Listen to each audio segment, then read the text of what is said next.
ये कहानी किसी एक इंसान की नहीं है। ये कहानी है एक ताकत की। एक ऐसी कहानी जो आप कह सकते हैं शब्दों से नहीं बल्कि स्याही से, आग से और एक पूरे शहर की धड़कन से लिखी गई। तो चलिए इसमें उतरते हैं। बात शुरू होती है 23 जनवरी 1926 से पुणे में। सोचिए, एक तरफ पिता प्रबोधनकर ठाकरे, जिनकी बातों में एक आग थी, जातिवाद के खिलाफ, अंधविश्वास के खिलाफ, और दूसरी तरफ मां रमाबाई, एकदम शांत लेकिन इरादों में चट्टान की तरह मजबूत। और इन्हीं दो अलग अलग दुनियाओं के बीच एक ऐसे लड़के का वजूद बन रहा था जिसे दुनिया ने बाद में हिंदू हृदय सम्राट के नाम से जाना। राजनीति वो तो बहुत बाद में आई। सबसे पहले जो आवाज आई वो थी कला की। वो बस एक कलाकार थे, मुंबई की सड़कों पर, चौल में, जो बदलते हुए शहर के खामोश संघर्षों को अपनी स्केच बुक में कैद कर रहे थे। उनकी आंखें ना वो देख पा रही थी जो शायद बाकी लोग देखना ही नहीं चाहते थे, आम मराठी मानुष की तकलीफें। उनका सबसे पहला हथियार कोई बंदूक या तलवार नहीं बल्कि उनका पेन था। फ्री प्रेस जर्नल में कार्टूनिस्ट थे और उनकी लकीरें, सच पूछिए तो लकीरें नहीं, चाबुक थी जो सीधे सत्ता पर बरसती थी। अब जाहिर है इतनी बेबाकी मैनेजमेंट को कहां रास आने वाली थी। नतीजा, सिद्धांतों से कोई समझौता नहीं, रास्ता एक ही था, आजादी का। और फिर 1960 में आया मार्मिक, जिसका मतलब ही है जो दिल को छुए, और इसने सच में छू लिया। ये सिर्फ कोई मैगजीन नहीं थी, ये उन हजारों लाखों मराठी नौजवानों की आवाज बन गई जो अपने ही शहर में, अपनी ही जमीन पर नौकरियों के लिए भटक रहे थे।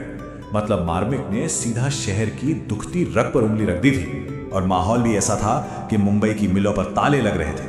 लाखों मराठी लोग सड़कों पर थे, बेरोजगार। गुस्सा था, बेचैनी थी जो अंदर ही अंदर उबल रही थी। और इसी उबलते हुए गुस्से को आवाज दी उनके भाषणों ने। और फिर 1966 में वो चिंगारी एक ज्वाला बन गई, एक संगठन के रूप में जिसका नाम था शिवसेना। एक बात तो माननी पड़ेगी, वो किसी भी टिपिकल नेता जैसे तो बिल्कुल नहीं थे।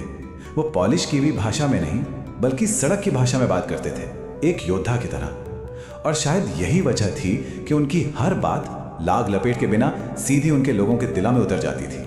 शिवाजी पार्क का वो मैदान गवाह है इस बात का। जब वो माइक पर आते थे तो उनकी एक आवाज पर लाखों का समंदर उमड़ पड़ता था। वो एक ऐसी शख्सियत बन चुके थे जिनसे लोग बेइंतहा मोहब्बत भी करते थे और उतना ही खौफ भी खाते थे।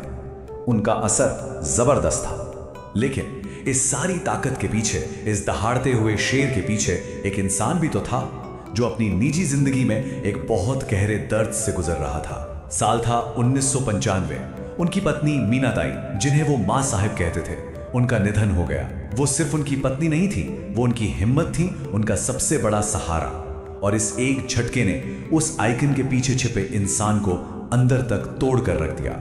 और ये दुखों का सिलसिला बस यहीं नहीं रुका। अगले ही साल 1996 में एक कार एक्सीडेंट में उनके बड़े बेटे बिंदु माधव की मौत हो गई। और फिर कुछ साल बाद 2006 में उनके भतीजे राज ठाकरे, जिन्हें वो बहुत मानते थे, वो भी पार्टी से अलग हो गए।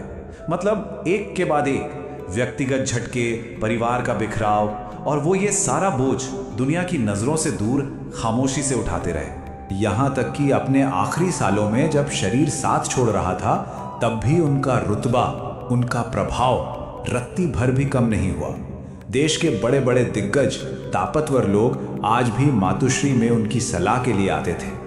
जिस्म भले ही कमजोर हो गया था, लेकिन चश्मे के पीछे उन आंखों में चमक, वो तेजी आज भी वही थी। वो दहाड़ अब एक धीमी आवाज में बदल चुकी थी।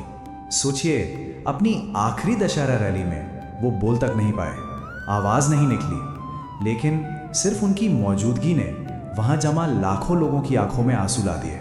ये कनेक्शन, एक नेता और उसके लोगों के बीच का ये रिश्ता सच में किसी कहानी जैसा लगता है। और फिर वो दिन आया, 17 नवंबर 2012। एक ऐसा दिन जिसे मुंबई शहर आज भी एक अजीब सी खामोशी के साथ याद करता है, क्योंकि उस दिन वो आवाज जिसने दशकों तक इस शहर को अपनी उंगलियों पर नचाया था, वो हमेशा के लिए खामोश हो गई। उस दिन मुंबई की सड़कों पे सच में इंसानों का समंदर उतर आया था। कहते हैं आजाद भारत के इतिहास में सबसे बड़े जनाजों में से एक था वो। पूरा का पूरा शहर थम गया था, जैसे मानो अपने राजा को आखिरी सलामी दे रहा हो। और इससे बड़ा सबूत क्या हो सकता है उनके असर का। तो कौन थे वो, उनकी पहचान? सच में बहुत पेचीदा थी। एक कार्टूनिस्ट जो कमांडर बन गया, एक परिवार का मुखिया जिसने अपनी जिंदगी में बहुत कुछ खोया, और एक बागी जो देखते देखते लाखों करोड़ों लोगों की आवाज बन गया। वो यकीनन एक ऐसी ताकत थे जिसमें कई कमियां थीं, कई विवाद थे, लेकिन जिसे नजरअंदाज करना या भूल जाना नामुमकिन है। उनकी वो दहाड़ आज भी मुंबई की गलियों में कहीं ना कहीं गूंजती है और एक सवाल पीछे छोड़ जाती है कि आखिर कैसे कोई एक अकेला इंसान एक पूरे शहर की रूह में इस कदर बस सकता है। चुका। Thanks for watching. अगर आपको ऐसी सच्ची, गहरी और इतिहास से जुड़ी कहानियां पसंद आती हैं तो वीडियो को लाइक करें, चैनल को सब्सक्राइब करें और ऐसी ही और डॉक्यूमेंट्रीज के लिए हमारे साथ जुड़े रहें। नीचे कमेंट्स में अपना पसंदीदा हीरो या टॉपिक जरूर बताइए, हम उस पर अगला वीडियो जरूर बनाएंगे।